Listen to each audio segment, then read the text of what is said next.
Zahvaljujem. Poštovani predsjedavajući, dame i gospodo narodni poslanici, svoje poslaničko pitanje upućujem ministarki pravde Neli Kuburović. S obzirom da imam saznanja da je podnešeno nekoliko krivičnih prijava protiv narodne poslanice Marinike Tepić za nenamensko trošenje finansijskih sredstava iz budžeta Autonomne pokrajine Vojvodine, u vreme dok je čestito i pošteno obavljala funkciju pokrajinskog sekretara za sport i omladinu u vladi onog starletana Bojana Pajtića, predmet mog interesovanja je šta se dešava sa predmetima podnešenih krivičnih prijava i koliko je do današnjeg dana podnešeno krivičnih prijava. Evo jednog primjera koji je usko vezan za predmete krivičnih prijava za koje se često interesuju i često me pitaju moji sugrađani Pančevci. Aprila prošle godine Inspekcija za sport je utvrdila da fitness klub koji se inače vodi na ime stranačkog kolege Marinike Tepić, koji menja stranke zajedno sa njom kao bumbar cvetove, u suštini uopšte na prijavljenoj adresi i ne postoji, ali je zato kroz 4 ugovora dobio blizu $1.000.000 u periodu od 2013. do 2016. godine. Prema tvrdnji inspekcije, pomenuti fitness klub koji se navodno nalazi na prijavljenoj adresi je privatna kuća koja nema teretanu, a kamoli fitness salu.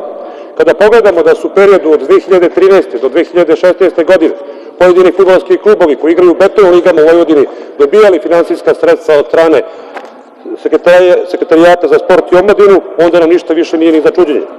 Ovo je samo deo jednog primjera ove čestite i poštene političarke, borca za ljudska prava, pravdu i istinu, dokazanog antifašiste, poštovani građani Srbije, koja se 2014. godine protivila da se Nacionalnom savetu Roma dodele prostorije u istoj zgradi tadašnje njene političke stranke u Pančevu. Zbog tog njenog humanog gesta Romi su joj posvetili pesmu "Ej Marinika, da si harmonika", koja je, kako čujem, postala hit na romskim svadbama u Južnom Banatu. Svoje drugo poslaničko pitanje upućujem Bezbednosnoj informativnoj agenciji, a ono glasi: da li Bezbednosna informativna agencija ima neki saznanja da poslanica Marinika Tepić ima ostvarene određene posredne i neposredne kontakte sa licima za koje postoji osnovana sumnja da sarađuju sa stranim službama i agentima stranih službi, koje rade na narušavanju poretka i destabilizaciji Republike Srbije? Molim Bezbednosnu informativnu agenciju da u skladu sa svojih zakonskih ovlašćenja po ovom poslaničkom pitanju obaveste članove Odbora za kontrolu službi bezbednosti na zatvorenoj sednici Odbora za kontrolu službi bezbednosti Narodne skupštine Republike Srbije. Nažalost, poštovani građani Srbije, ovo je realnost delovanja pojedinih političara u Narodnoj skupštini Republike Srbije. Delovanje pojedinih političara koji još neko vreme imaju priliku da leče svoje lične frustracije jer su izgubili politički kredibilitet u narodu.